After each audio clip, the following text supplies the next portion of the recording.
Have you ever been discouraged in your health journey? Have you ever felt like no matter what you did, you just couldn't make an impact on your health? Have you ever wondered if you were just stuck this way forever and ever? If so, on today's podcast, I want to give you a framework for a way to think about your life and your health in a way that I hope is encouraging and strengthening. Because health is not just any journey, one that you've been chosen to slog through painfully. No, health is a hero's journey. And just like every good hero's journey, there are key parts to the story that make it what it is and what makes us love the hero story and the hero. If you love stories, or if you need encouragement in your health, or if you just want to hear stories name drop throughout the entire show, stories like The Lord of the Rings, hint, hint, then this episode is for you. Welcome to the Better Belly podcast, where we find freedom from food restrictions, we increase energy in our lives, and we begin to feel more healthy and vibrant than ever by finding the root causes of our health problems. My name is Allison Jordan. I'm a marathon runner, functional medicine health coach, certified craniosacral therapist, gut health nerd, lover of Jesus, and owner of Better Belly Therapies, a clinic based in Ann Arbor, Michigan that works with both virtual and local clients to help them achieve the best health of their life. I am here to walk with you on your journey to a better belly and a better life. We're going to go beyond popping a probiotic and just checking out our poop. In this show, we are going to go deep into gut transformation strategies that last for your entire life. If you are ready to feel your best, get ready to roll. You are in the right place. And just as a reminder, this information is not meant to diagnose, manage, or treat disease. Always consult with your own health practitioner before you make any changes to your health.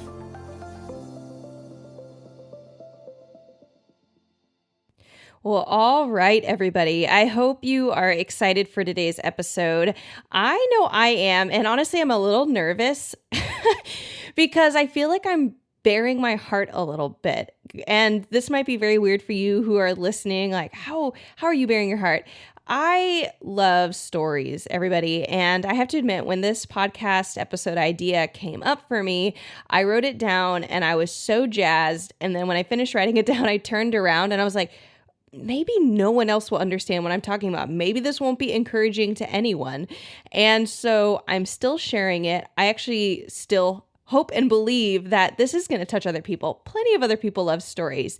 And it really is intended mainly as an encouragement and as a framework for being encouraged in your journey, in your health journey. So here is what's going on. I have a lot of clients pretty much all my clients who come to work with me, and including myself when I started my own health journey. The reason you're on a journey there is A, you haven't arrived.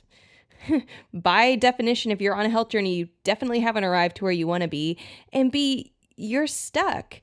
You don't know how to get to the next place. If you did, you wouldn't be constantly sifting through blog posts and podcast episodes and talking to your friends and visiting doctors. If you had all the answers, you'd be done. You'd be sitting at home or going on vacation or hanging out with friends or taking a nap. Like you would be doing something totally different. And so that is one key thing that as clients are working with me, and even as you're just listening on this podcast, one thing that I want to be imparting to y'all is the fact and the belief and the understanding that you're not stuck. And sometimes we do that through just pure science, like how does the thyroid work and where do energy levels come from? And, how can I know that I might have low stomach acid and just the nitty gritty of health? But the other thing is that you can know all these little things about health. And if your spirit is just feeling crushed from not being able to get better, and there's all this disbelief about your body and what you're capable of and why you're sick, or you've got all these beliefs that maybe it's your fault or you can't do anything about it and you're feeling powerless, that's a whole different aspect of sickness that is extremely burdensome, but also has its own way of needing to be dealt with. And so that's what today's episode is about. I need it just as much as anybody else. And so here's the good news. The good news is that the brain responds really well when we are given some type of framework. If we are told, if you do X and Y, then you get Z. So like if you go to college and you get A's, then you get a job. Like that's very comforting for us. It's one of the reasons it's that equation's actually very discomforting right now, is people are going to college and getting A's and not getting jobs. And that's what's upsetting to us. And so there's actually this magical thing that happens when we give a framework to something and we say, you are not where you want to be, but you actually are still in a real location that has a past, it has a future, and you're not just stuck there in this kind of myth of Sisyphus. If you know that one, it's this guy rolling a boulder. He's been cursed to have to roll a boulder up a hill, and every time that's his job. And once the boulder gets to the top of the hill, it always falls back down, and he just has to keep doing it over and over again. And I think we feel that way in our health. Of, okay, I eat the right things, or I take a nap, or I take some supplements, and I roll the ball up the hill, or I go and exercise, and then it just rolls back down and I feel crappy again for no apparent reason. And that's one framework, and that you might have never thought of your health as that framework. But if you hear that just now and you're like, yeah, that feels like me, that's what your brain is interpreting all this as. And so what I want to encourage y'all is that you're actually in a different framework. You really are. I'm going to talk about why you're in a different framework than the myth of Sisyphus. And the framework that you're in is actually the hero's journey. And I got this idea of having this podcast when I was listening to really my favorite kind of philosopher psychologist right now, Jordan B. Peterson. And he has a book called The 12 Rules of Life. And he talks about the hero's journey. He also loves story. And so I want to talk with you about this process of being stuck, which is in this larger framework of the hero's journey, and talk to you about all the different pieces and aspects of the hero's journey and help you see kind of where you're at. So you guys ready? There are 5 of them. There's probably more, but I wrote down 5. We'll see how many come out as I talk. But number 1, in a hero's journey, when you start off a book, you're chapter 1, day 1, page 1, maybe takes a little bit to really encounter this thing, but usually within the first or second chapter of a book, you encounter, number 1, a problem or a goal. If you are on a hero's journey, you have a problem or you have a goal. So number 1, if you have a problem, we think of stories like, usually the problem is something along the lines of somebody wants to destroy you or your family or your nation, or maybe if it's super meta, there's something wrong with you on the inside. And that's actually something that a lot of young adult books are starting to get into, of like, am I evil on the inside? Am I mature enough? But really there's something that is harming and desires to harm, or is currently harming your family or your nation. So thinking about Lord of the Rings, classic. You got this like powerful forces of darkness ruled by this guy named Sauron, or at least guided by them, and he's trying to destroy everything. It's a complete decimation. It's you and it's Frodo and his friends against the world. Or at least, I mean, they're fighting for the world. So it's a big problem. Harry Potter, another big problem. You got Voldemort, who just wants a lot of people dead and wants control over everything, and is very bitter. And he wants Harry Potter dead for sure. So Harry Potter has a problem. And Voldemort wants to kill a lot of Harry Potter's friends, so that's a problem. The Hunger Games is another problem. So this is the third thing that came up. And so you have the Capitol. So you can see the similar thing, like the Capitol is trying to keep all the other sectors under their oppression through the Hunger Games. And the problem for some people in different sectors might be, I don't have enough food, which is true of Katniss's sector, of they're just like the poorest of the poor. And everybody else has varying amounts of problems, but all of them stemming kind of from the capital, which is how the story is built. And so that's some examples of a problem. And if you're sick, you have a problem. You're sick. Your problems might vary on top of that. And usually if you're sick, they're multi-layered. Maybe you're sick and you are having a hard time keeping your job, and that's stressful. Or maybe you're sick and you are in debt, and so you don't feel like you have a lot of money to spend on certain things. Or maybe you're sick and you've already been to 27 million doctors and they don't have answers for you. So that's a big stuck problem. And I'd say actually that stuckness falls a little bit more into number 2, the problem or the goal. So goals look like any first stories, like the first woman, the first man, the first person, those are goal stories. So the first female to run the Boston Marathon was Bobby Gibb. And I read about her for the first time in a really wonderful children's book called The Girl Who Ran. I loved it. I just read the whole thing in a bookstore once and just thought it was phenomenal. Didn't know about this. She just really loved running, and no one would let women run. Like, people tried to stop her. The crazy thing is that, so like, because she wasn't registered, but then they didn't really let women register for this marathon anyways.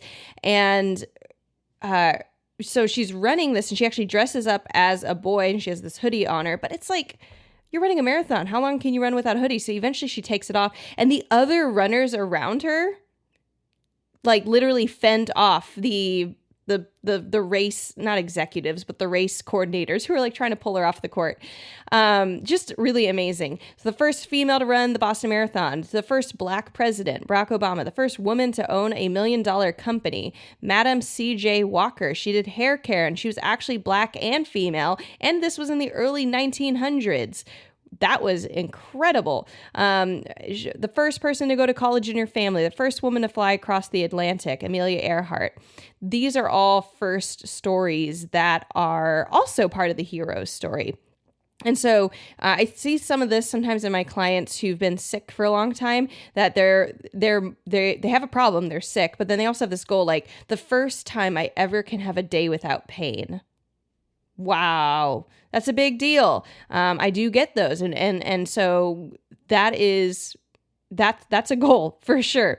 And that has happened. And I have several clients, including my client C, who has a testimonial on here. We'll link that in the show notes, who one of her main problems was just chronic pain. And she'd already seen doctors at Mayo Clinic and Johns Hopkins University and University of Michigan. And everybody, like, people would just shrug their shoulders and say, we don't know what else to do for you. And she currently goes day to day without pain for the most part, just like a lot of us. And so just really amazing. And then other goals that we can get into is best stories. So winning a championship, breaking a world record, being the best at something. I don't see that as much in our work, but I'd say the problem story and the goal can both be a part of what's going on. So if you're sick, if you're not feeling super great, or if you just have more goals of being better than where you're at, you are in stage 1 of the hero story. That is the problem or the goal. So stage 2, which doesn't always have like a momentous occasion, but it is it's baked into the problem of the hero story, which is you can't get there on your own.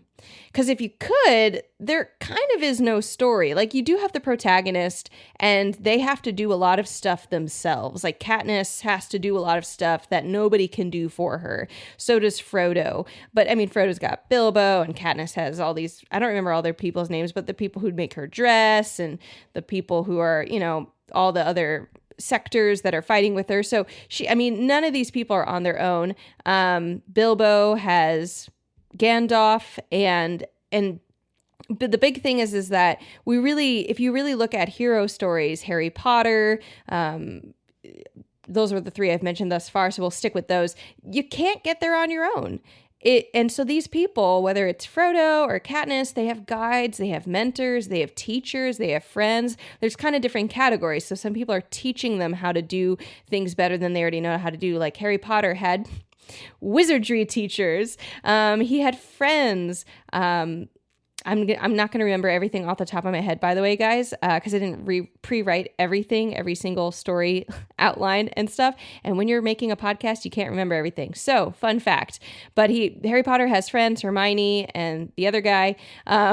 We have mentors, we have teachers, and then you have guides. I think guides are people. Harry Potter has several guides who they're never quote unquote his teacher, but they help him get to the next level, or they give him, maybe they're secretly working in the background to give him the next clue or the next tip of what he needs to do. And so these people are needed because the hero, when they start their journey, they're not enough on their own. Katniss goes through a big change in her life. Frodo develops a lot of stamina. And Harry Potter, I mean, he literally changes age. Like he grows a lot. He learns new ways to attack and defend himself from magical arts, and he develops new friendships. So he grows, is part of not being able to get there on their own. Number 3, another part of and I guess if we really want to dive in to the health journey, I think it's the same. You can't get there on their own. And I think that goes from everything from the doctor who doesn't give you answers, because in their own way, they're still doing something. Like you definitely walk away like less than pleased of like, why did I just have this meeting with you? Why are you charging me for this? You don't have any answers for me. But they're at least, and the clients that I work with, And actually, even in my own health journey, I look back and I realize I'm glad that they at least had nothing to say, because it means that they were ruling out the things that they could rule out.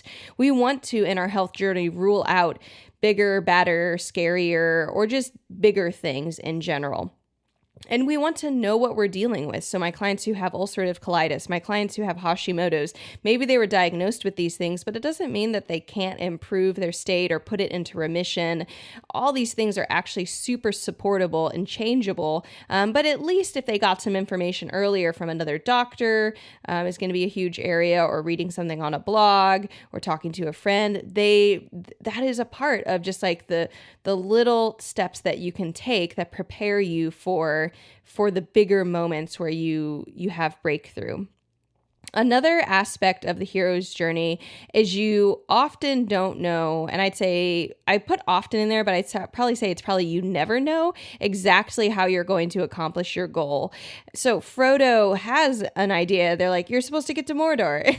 And they're like, oh, two little people, they're not dwarves, thinking what they're called, 2 little people who are going to go through some of the most dangerous lands in the world where they don't even know how they're going to have enough to eat, or if they'll get killed, or they don't even quite know how to get there. Interestingly enough, they eventually get Smeagol to guide them, and so there's another guide coming up. But the guide is necessary because they didn't know how to get there in a safe way, and in a way that actually worked, or at least a safer way. None of that was safe. We'll get to that actually in a moment. The lack of safety in the hero's journey being a commonality, but that is true. Katniss didn't know if she was going to survive the Hunger Games. That is for sure. We know, kind of reading it as the reader, we're fairly certain she'll survive. But if you really think about it from the protagonist's point of view, they technically don't know anything. They're very afraid. She doesn't know if she's going to accomplish her goal. She did have kind of one part goal, which is to save her sister. So she kind of does do that by volunteering, because that's her goal. It's done. It doesn't matter if she lives or dies technically at that point, because she hit her goal, but her secondary goal was maybe not die. And she didn't know how she was going to accomplish that. She only knew what her skill sets were. And I'm sure she was plenty aware, or we do know she's plenty aware of what she didn't know how to do or wasn't skilled at. She actually repeatedly gets told, you're really bad at like being friendly and befriending people and being charming. So she got told what she was bad at a lot. And I'd say I remember that in my journey of like, I feel like I'm really bad. I'm either telling myself that or somebody else is telling me you're really bad at knowing what to do, or you're really bad at sticking through with the things you say you're going to do. And gosh, that's depressing. But the hero's journey, you're not alone. People keep telling Frodo, like, you're bad at fighting. Guess what? He is. He's not Gandalf. He's not a pro fighter, super overpowered. He's just this little guy who can be rather invisible when he wants to. So Number one, you've got a problem. Number two, you can't get there on your own. Number three, you often don't know exactly how you're going to accomplish your goal, which kind of reflects back on needing help to get there. Number four, there's information you don't know. That was another thing as I was reflecting on the hero's journey that I was really encouraged to realize was like, Harry didn't know he was part of Voldemort's soul. I'm so sorry if somebody's reading Harry Potter right now, but there are things that Harry Potter just didn't know. Frodo didn't know. Katniss, things that she didn't know. She didn't know maybe who was secretly against the Capitol or secretly on her side, or she didn't know at times if her friends were alive or not. And so there's always information that we don't know along the hero's journey. And I feel that when it's our health journey, we take that very seriously. Like, if I don't know the information, then it's not out there. Or if I don't know the information, then I can't get better. And I say maybe even the first one's the scarier one, really. Like, if I just don't know it, if I haven't heard it, if no one is telling me at my doctor's appointment or with my friends, then it just doesn't exist. And that is not true. That's merely a part of the hero's journey. That is part and parcel of the hero's journey. So you're in good company in the health journey if you don't feel like you have all the information you need, even as you're trying to get it, even as you're maybe reading books and drinking from a fire hydrant of all this different information and you're trying to sift through what's going on. That is part of the hero's journey, and part of the hero's work is getting that information. And the hero doesn't always know when and where they're going to get the information they don't know. Sometimes they know they're missing it and they're trying to find it. Maybe they're a spy. Sometimes they just don't know that they don't know. And that's that is honestly more often the case with my clients when we are going through certain things. And that's why I made this podcast, is the problem of not knowing that you don't know. Just assuming you know everything that there is out there. And so trying to get more information into your hands, into your mind of what you don't know, to increase the sense and the realization that there is a lot that you can do. So, and then the last part of the hero's journey is there is a way. Right? Like if there wasn't a way, actually, you wouldn't be reading their story. That is for sure. Now, is the way easy? Is the way quick? Is the way painless or risk-free? That is usually not the case. And with the best stories, it's definitely not the case, right? The best stories, the person, the underdog, the person against all. Everybody is against them, whether it's Sauron or the United States of America, that you have the hero story. It's everybody's against them or somebody's against them. But there is a way. And that's why their story is being written. That's why the story is written, because there's a way. Now, your story is still being written. And so there's this disbelief that can come in and creep in of, am I really a protagonist in a hero's story? Wow, that's the deeper question. That's the heart pain. Am I really a part of a story that has a solution? The deeper pain in the health journey is not that it's taking a while, or it's not what you invest in time and energy and in changes that you make in your life. The deeper pain is not getting to your goal in the time span that you want to, and on top of that, not knowing if it's possible. And it is. And so that's why we have all our testimonials and we share about stuff on the podcast. But so here's some other things. So those are the 5 things that really came up of like the basic ground rules and facets of the hero's journey. You have a problem, you have a problem or a goal, you can't get there on your own, you don't know how to accomplish exactly your goal, you have a vague idea, there's lots of information don't know, and there is a way. Jordan B. Peterson, in his book, The 12 Rules for Life, he writes that the hero's quest, this is fascinating. I love a couple keywords he puts into this. The hero's quest is journeying voluntarily into the unknown.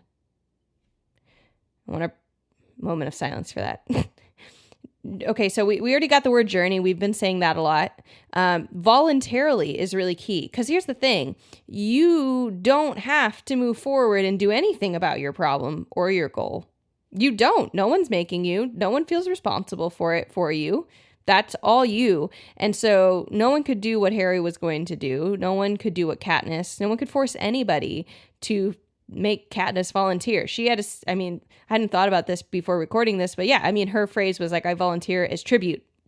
So there's this voluntary journey. And if you are like a donkey putting its hooves in the ground and saying, I am not doing this voluntarily, or you're struggling with bitterness, if someone did this to me, like that makes it very hard to voluntarily journey and to just say, I'm going to own my story. I'm going to own where I'm at and what's happened. And I don't always know why it happened or how it happened or how I'm going to get out, but I'm going to voluntarily journey. And that's what shifts it from a victim's stance to a hero's quest. Pretty much as soon as you take ownership over what's going on and you start making steps in that direction, you go from victim to hero immediately. And the last part that he said, journeying voluntarily into the unknown. And the unknown really reinforces what we just shared about not having the answers, having information you don't know, not knowing exactly how you're going to get there. It's baked in. In the Odyssey, Odysseus didn't know how he was going to do everything that he was going to do and survive. The other thing that Jordan B. Peterson says in his book, which I really like, he says, in the hero's quest, you have to destroy a dragon that's in your way. And it's not just any dragon, because there's actually lots of dragons, right? Like there's maybe there's a dragon 6 miles south of you and a dragon 40 miles east of you. So you're not just like, I'm going to go destroy a dragon. You're going to destroy a dragon who's in your way. That is why everybody's problems are different, right? Everybody's got a different dragon in their way. And some people it's their job. And a lot of us, we might have multiple types of dragons, but, I have a friend who is a law student, and her professor used to frequently say, how do you eat a dragon? One bite at a time. And so really in the health journey and the hero's journey, you have a dragon in your way. It's a dragon that's specific to you. You're not just like, I'm just going to go tackle my health because I'm bored today. Like you've it's specific to you. And it's in your way, but you take it one step at a time. It's not going to be all at once. And that's one of the reasons why when our clients do work with us, it's a 6-month process, because we don't want to lie to people up front, and we don't want to be like, just 40 days detox and you're good. It's just not how it works. It takes time to heal, and it takes time to set everything up for the body to heal and address every facet of health, which isn't just the food you eat. It's how well you detox and your liver health and hormone balance and your gut pathogens. So we've talked about some really cool characters: Bilbo Baggins, Frodo, Harry Potter, Katniss. And one thing that I was thinking about as I was thinking about all these characters is like, Katniss wasn't like, hang on, guys, I got this. I'm doing this to take down the Capitol. Her goal was much smaller. Now, Frodo, I'd say, probably was somewhat aware of having a larger goal. Though initially, his first goal was, he was kind of like, well, let's just get the ring to the elves. He's kind of like, I'm just following whatever Gandalf says. And it was only once they got to the ring to the first elvish location, city, I'm blanking on, that was when there was this bigger revelation, and we have a bigger problem. And he had that first big revelation. But a lot of times we start our journey with just one small problem. And I'd say that's true with my clients. They say, my goal is that I can hang out with my kids and not have to stop being with them or taking care of them or playing with them because I'm doubled over in pain. That was one client of mine. Or my goal is that I can become fertile. That can be a goal. Or my goal is that I can get out of bed in the morning and go and do my job. Or my goal is to not be in pain. And so there's like a very specific goal, but it doesn't mean that that's the only thing that will change. And it can often be bigger than what you first imagine. So when Katniss had this very immediate, very, you could technically myopic goal, just something very much in front of her, very small in some ways compared to like what ends up happening of taking down the Capitol, is that she knew when she volunteered as tribute, she was risking everything. And then that is something that I alluded to a little bit earlier, of you can't get there on your own, is that something else about the hero story is that for the best ones, the ones that we love, I'd say the ones that matter, any hero story, it frequently requires great cost and it requires risk. So the greatest rewards, we've probably heard, require the biggest risks, and health is honestly the same. Why would we expect it to be any different? And I say, actually, I can answer that question. It's partly because of how the healthcare system is set up and how our approach to health, which is, well, if you just eat the right foods and avoid certain things and you exercise, we've been given this myth on health. And the myth is not doing us any favors because it's false. It's a false myth. And the healthcare system will take care of you, and you won't have any, if you have any major problems, insurance will cover all of it. And that's just not true. That's not how it's designed and built. And that's not how the rules are. And so we don't have a good idea, I think, going into health of what the rules of health are. And so it'd be like trying to play Candyland, and then you think the rules are one thing and they're a totally other thing, or trying to play poker. I don't know, first games that come to mind. And you think the rules are one thing, and they're entirely, usually in health, they're entirely more complicated, and they're entirely less supportive than you realize they are. And so health is the same. It requires risk. And so, in a hero story, you risk what you do or don't, what you are or are not going to find. Are you going to find the entrance into Mordor? Are you going to find out that your father is Darth Vader? Are you going to find out what you're going to risk what you do or don't learn, or do or don't find out? You're going to risk what changes you'll be asked to make. Are you going to be asked to lay down your life? Are you going to be asked to give up your homeland and travel somewhere foreign? Are you, I'm thinking stories. I'm thinking like Frodo or something. But in the health story, it might be, are you asked to give up your favorite foods? Or are you being asked to give up some of your habits? Are you going to be asked to give up? And we actually had a podcast episode come out a few weeks ago where I talked about a lot of times getting better is not about adding things on, or getting healthier is not about adding things on. It's about letting things go. Letting go of bitterness, letting go of disappointment, letting go of expectations, letting go of poor boundaries, and setting up boundaries. But that's a risk that when you start the health journey, you might actually have to change something you really don't want to change. You might learn that you will benefit from changing things. You risk pain in the hero's journey. And I'm not saying that 100% out of health journey, but when you think about Katniss, she suffered emotionally, she suffered physically, Frodo suffered, Harry Potter suffered. There is suffering that goes on. And so I think in the health journey, ironically or interestingly, we are looking to both reduce pain, abdominal pain, bloating, physical pain, joint pain, neck pain. All those pains can go down, but at the same time that we can also kind of be pressing into pains as well. And those might be psychological pains, relational pains, all these things that get in the way of our health journey. In the health journey, you might be risking needing to have hard conversations with loved ones. Things like, my husband, I need you to support me in this choice, or friends and family, I need to put up boundaries so that you're not taking all of my time so I can rest and heal, or just hard conversations in general that we're avoiding.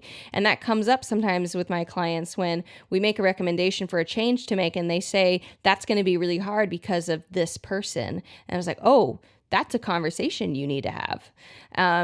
The other thing, that is very common, I think we just don't want to we just want to block out of our minds that the health story as a hero story, it requires risk of financial investment. And I think we don't see that as much. We feel like we don't see it as much in Frodo or in Katniss because they don't talk about it. But especially if you think about Frodo was, I don't know if anybody cares about this. Frodo was actually a well-to-do hobbit. And when he left home, he was basically giving up his property. No one thought he was going to come back. And when he does come back, they're like auctioning off all his stuff. And so like that is, or is that Bilbo? It might be Bilbo now that I think about it. I'm forgetting which stories that it was, but there's a point in time where they just weren't sure if these hobbits were coming back. And so like by leaving, that was a financial risk. And when you think about growing your finances, and I know we don't talk about this too much on the podcast, but if you are personally thinking of it, like for example, when you buy stock, that's an investment. Like you could lose as much as you could gain. And the bigger the investment or the bigger the risk with a financial investment, typically the higher the likelihood that you'll have a better outcome. And so I want to say that because sometimes finances is the last barrier. Someone's like, I just can't get over the fact that this costs money. And that's a part and parcel of the hero story of there's simply risk. It could be your very life. It could be the way you live your life. It could be the possessions you have, whether you get to keep them. It could be your beliefs about yourself or how the world works. But the question is not, is the journey risky? Because the answer is yes. The better and the more important question is it worth it? Is it worth it for Katniss to save her sister? Is it worth it for Frodo to save all of Middle-earth? Was it worth it for Iron Man to actually give up his life for everybody else? Is it worth it to go through all the risk and all the pain and all the struggle to be the first Black president? Is it worth it to make a difference in your life and the lives of those who rely on you in your health? And that's the reframing. It's no longer Sisyphus rolling this stupid rock up the hill and it's just going to come back down and that's just how the way it is and it's never going to change. You're actually going through pain because you're on a process. It's such good news. You're in pain because you're going through a process. And if you're listening to this podcast, you're definitely looking. You're definitely on the journey. You're looking for who can be my mentor, who can be my guide, whether it's just for an hour-long podcast or in a long-term relationship where you are working together and learning things.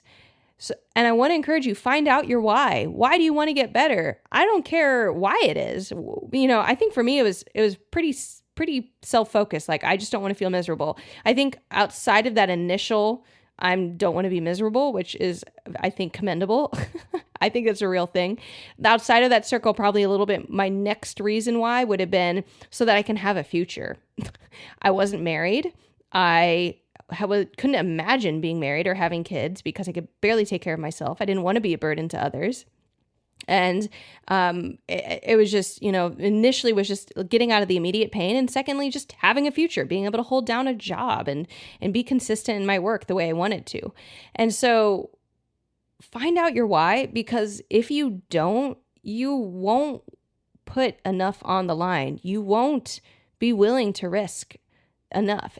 You'll just see it as I'll just keep my pet pains and I'm not doing too much about them other than just moderating them and coddling them and saying, I'll just pop a pill every time I feel this thing, even though that pain is also connected to low thyroid and low energy and depression and digestive dysfunction and acne and body weight. It's like connected to everything. And so it's not about the one thing, but it often starts with your main why, right? The main why that then creates a domino effect for all the other things that happen. So you don't have to get better. No one will make you. Remember Jordan B. Peterson saying it's a voluntary journey. You don't have to take risks. And the other thing is that I was thinking about this as I was writing this is you also don't have to take risks that are the same sized risks every time. I think sometimes we think of like Katniss Everdeen volunteering as tribute. I'd say that's a relatively large risk. Other times it maybe it's a smaller leap, like Harry Potter choosing to go to wizardry school. A lot of people are like, oh, that's so cool. But there was some risk involved. I think that there was probably more risk involved in staying where he was at. But, you don't have to take, not all risks are the same size. And so because of that and kind of in honor of that, I made that's why I made my blood lab bootcamp. And I shared about this on last week's podcast episode. I'm going to share about it again today, whether you heard last week or not. Blood Lab Bootcamp is a course that I have made to teach you how to read your own labs and find what your doctor missed so that you can take back your health and get clear on the next steps in your health journey. And the reason I did this, the multifactorial, is because one, everybody's got blood labs, right? Like it's those glucose, sodium, calcium, potassium, white blood cell, red blood cell, lymphocytes, just like the hodgepodge of words that get thrown at you and your doctor hands it to you in a sheet or it shows up on your chart online and your doctor says, this is normal except for blank. And the truth is that anytime a client of mine that I'm working with hands me their blood chemistry, I'll analyze it from a functional medicine standpoint, and it is always littered with tons of things that says, and this is pointing to something being off, and this is pointing to something being off. And I mean, it's right every time. And so I like to think of blood chemistry as the initial window looking into what the problem might be. And so, or the initial window looking into finally getting a first layer of insight and aha moments. And so everybody's got blood chemistry. It's a fairly common thing to do. If you go to the doctor, you get blood chemistry maybe once a year, or whenever you're going to the doctor, they'll do that to just get an update on things. It's fairly easy to get. It's fairly inexpensive to get for most insurances. And the thing is that it is littered with information on your next step. And like I told you, the hero's story is about information you don't have yet. And so let me tell you guys a little bit more about Blood Lab Bootcamp because I'm really excited. So what it is I'm teaching you how to read your labs that you get from your doctor. Blood glucose, white blood cells, red blood cells. And the first thing I do is I teach you how to see it from a functional medicine standpoint, which is a smaller range. It actually is more specific on what a healthy person is. And I'm really leaving that short off. If you're like, what are you talking about? Please check our link in the show notes. Go to our episode and our podcast about my doctors say my labs look normal, but I don't feel normal. That will explain the difference between something called a standard lab range and a functional lab range. I teach you the functional point of how to do this. I also teach you something that you might not know. Did you know that there's multiple reasons for iron to be high or to be low? And it's not that, and these reasons are all not related to how much iron you're even taking in. Or did you know that similarly, there's multiple reasons for calcium to be low or high, and it has nothing to do with how much calcium you're taking in? Those are the things that I cover in this course. You can walk away with, look at the patterns in your blood chemistry, have an idea of all these other things it can mean, not just, oh yeah, your calcium's low, so take some calcium. I guarantee you, I would not have created this course if that's what I was going to tell you. It is phenomenal information.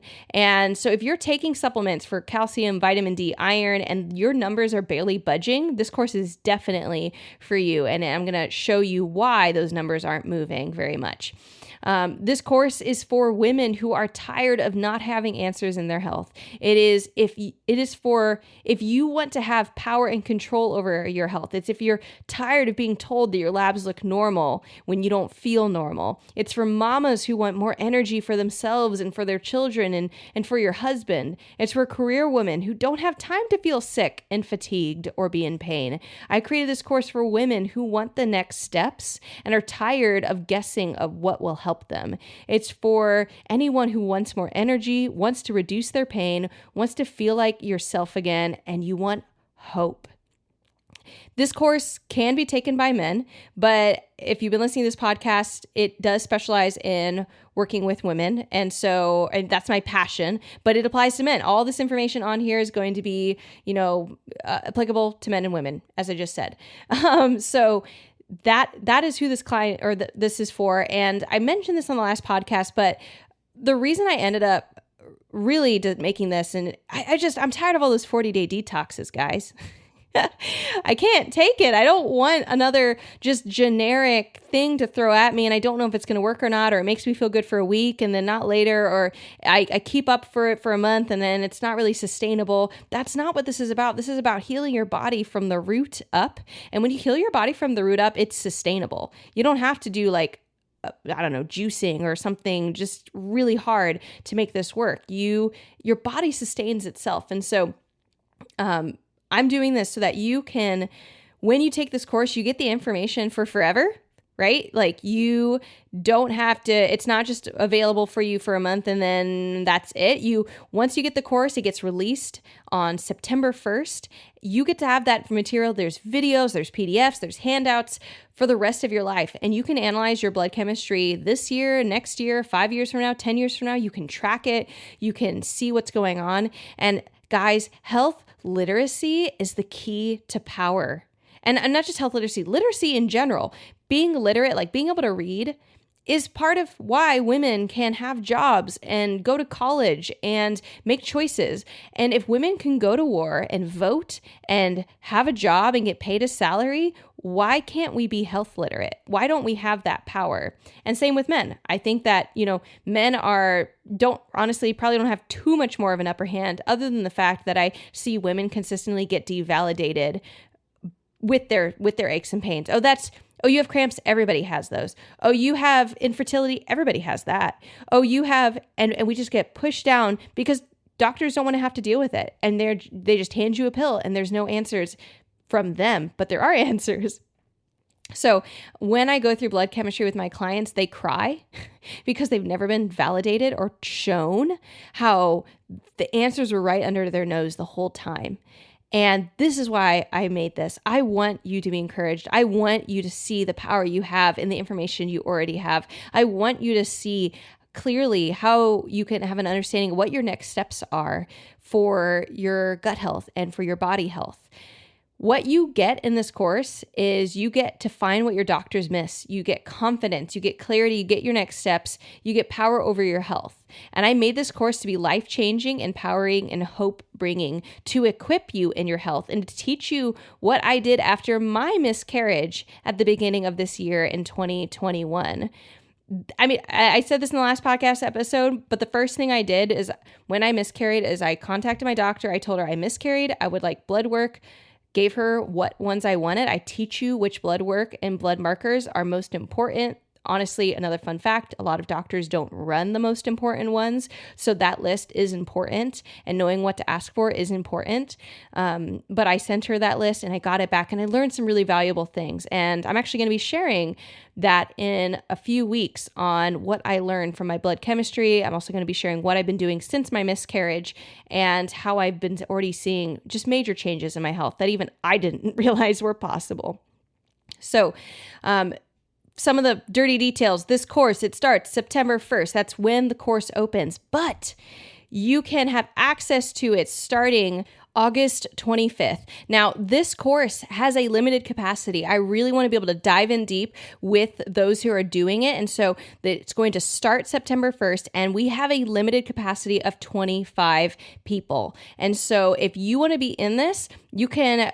we're going to be sending out an email the day that this course opens, and you can jump on the wait list, click the link in the show notes. We have a wait list where you will be the first to know when the course is available so that you can be one of the first to grab your spot, be ready, and get information for your health and your life so you know what your next steps are. The other thing that I am so excited to say about this course is there is a bonus, which is literally worth the price of the course. The bonus is that at the end or after 4 weeks in the course, on September 29th, we are going to be having a 1 hour and a half call with all the participants, and you can bring in your blood chemistry and ask me any questions you have from the course. You can ask about your own blood chemistry, anything that you have, and have laser coaching call with me where we do coaching one-to-one in front of other people, and you can just learn from other people's questions, learn from other people's blood chemistry and then bring your questions and get feedback. This is a special thing that I'm doing, and it is just icing on the top of the cake. Honestly, this course is such a steal. It's so amazing. You're going to be able to use this for the rest of your life, and you get all of this for $497. This course is never going to be this price ever again because it's the first time we're releasing it. I want as many people as possible to be in this thing, but after this first release of this course, we're going to be closing the doors on September 8th or whenever we hit 25 participants, and then it will be closed until we reopen it again, and we have not decided when that is. So if you want to have answers on your blood chemistry, if you got some blood chemistry recently, you're like, what does this mean? If you have blood chemistry that you got in the last 6 months, in the last 12 months, you can bring that and learn how to read it. And if you want to get some new blood chemistry or blood labs, I know some people get confused when I say that, but I mean like the blood work that your doctor does for you can also be called blood chemistry. If you want to get your own, you can join the course, use the PDF that we have on all the blood markers that we recommend your doctor get and give it to your doctor. Or you can even order it through us if your doctor's like, I don't want to do it, or you don't have a doctor right now, or whatever it is, we can help you get those blood markers so that you can completely be active in the course with the most recent blood chemistry or whatever blood chemistry you have from the last 6 months, year, 2 years ago, whatever you have to learn how to do it. Well, guys, I hope that you are so encouraged by today's episode. I hope that you feel how you are a hero, you are a heroine, you are taking down dragons and slashing through the countryside. You're on a journey and you are committed to getting better. And good news, there are answers. That's a part of the hero story. So if you want to be a part of getting your next step, getting your next piece of information, getting the next part on your journey and getting your blood lab, understanding what they mean, getting into the blood lab bootcamp, I encourage you, go down to the link in the show notes and join our waitlist. Be the first to know. Get on that boat on August 25th when the course releases.